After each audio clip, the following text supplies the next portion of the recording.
মাগুরা জেলায় অবস্থিত মাগুরা পৌর শিশু পার্ক। চলেন আজকে আপনাদেরকে জানাই মাগুরা জেলার পৌর শিশু পার্কটা কেমন। কে কোন জেলা থেকে আমার ভিডিওটি দেখছেন অবশ্যই কমেন্টে জানাবেন, একটা করে শেয়ার দিবেন ভালো লাগলে। প্রিমিয়াম কাচ্চি খেতে এসেছিলাম, কাচ্চি খেয়ে দেন আমরা প্ল্যান করি পৌর শিশু পার্কটা ঘুরে আসব।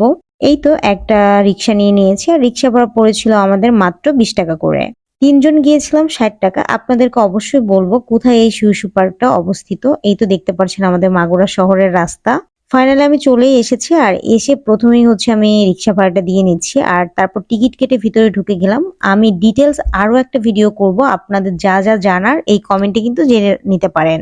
আপনাদের কমেন্টের ভিত্তি করে আমি আরো একটা ভিডিও কমপ্লিট করব, যে ভিডিওতে আমি পুরো ডিটেলস বলে দিব। শিশু পার্কে ঢুকতেই হাতের ডানে এরকম কিছু রাইডস পেয়ে যাবেন, যেখানে রয়েছে ইলেকট্রনিক দোলনাগুলা। এটা অনেক উচ্চই যায়, আপনারা অনেকেই দেখেছেন। এখানে কোনো মামা ছিল না, এই জন্য সরি ফর দ্যাট, আমি বলতে পারছি না যে এটা কত টাকা। তারপর ছোট্ট সোনামণিদের এই ঘোড়া হাতির উপর বসে যে একটা মিউজিক বাজে আর তারা ঘুরে, সেটাও এখানে আছে।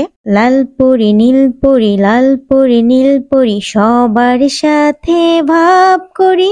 এই গানটা আমি ছোটবেলায় যখন শিশু পার্কে যেতাম শাহবাগ, তখন শুনতাম এই ঘোড়াতে উঠলেই। তারপর ওই যে দূরে দেখা যাচ্ছে নাগরদোলা। দেন এরপরে এখান থেকে বের হয়ে চলে যাব আবার হাতের বামে যেটা আছে সেখানে। মানে পুরা সত্যি কথা বলতে এই পার্কটা অনেক জায়গা নিয়ে করা হয়েছে। এখানে কটেজও আছে, মেবি আপনারা এখানে রেস্টও নিতে পারবেন। এরকম কোনো একটা ঘরও দেখলাম, আমি শিওর না আর কি।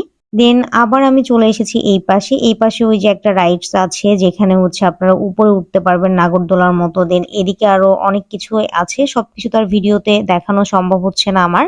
এখানে আমরা ট্রেন রাইড করতে পারবেন। সো এখানেও দেখলাম মামাটা নাই, মামাটা থাকলে হয়তো আমি ডিটেলস আপনাদেরকে জেনে জানিয়ে দিতাম। আর আমি আজকে হয়ে গেলাম ট্রেনের মাস্টার, মানে আমি সবাইকে চালিয়ে নিয়ে চলে যাব। জাস্ট কিডিং, যে ওদের সাথে আমি দুষ্টুমি করছি যে চলো তোমাদেরকে চালিয়ে নিয়ে যাই।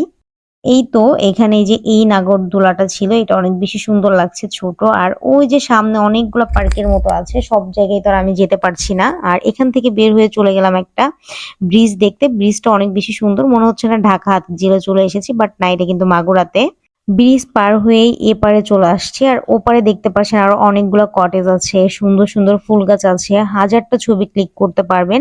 এখানে এসে কিন্তু আপনারা মাঝে মধ্যে ফ্যামিলি নিয়ে আসলে বাচ্চারাও অনেক বেশি খুশি হবে, কারণ অনেক বেশি খোলামেলা জায়গা আর অনেক কিছু আছে। মাগুরা গোয়ালন্দয় এটা অবস্থিত। আর আপনাদের ডিটেলস জানতে হলে অবশ্যই কমেন্ট করবেন, আমি সেকেন্ড আরেকটা ভিডিও করব। যেগুলো আপনাদের মনের কোশ্চেন সেগুলো তো আর আমি জানি না, ওইগুলা নিয়ে আমি একটা ভিডিও বানাবো। এখানে যে ভাইরাল নৌকাটা আছে, যে অনেক উঁচাই যায়, ওইটা ছিল। দেন আরো কয়েকটা রাইড ছিল। এখান থেকে আমরা এখন চলে যাব আরো একটা জায়গায়। এখানে আসলে কিন্তু আপনি নিজেও বাচ্চা হয়ে যাবেন। আমার অবস্থা তো একদম বাচ্চাদের মতো ছিল। একটা প্লে জোন আছে, যেখানে বাচ্চারা নিজের মতো করে খেলতে পারবে, কোনো ধরনের টাকা লাগবে না এই রাইডস গুলাতে চড়তে। আমি এই পার্কে ঢোকার পর থেকেই বেবি, সো আমিও একটু খেলে নিচ্ছি। So bye bye.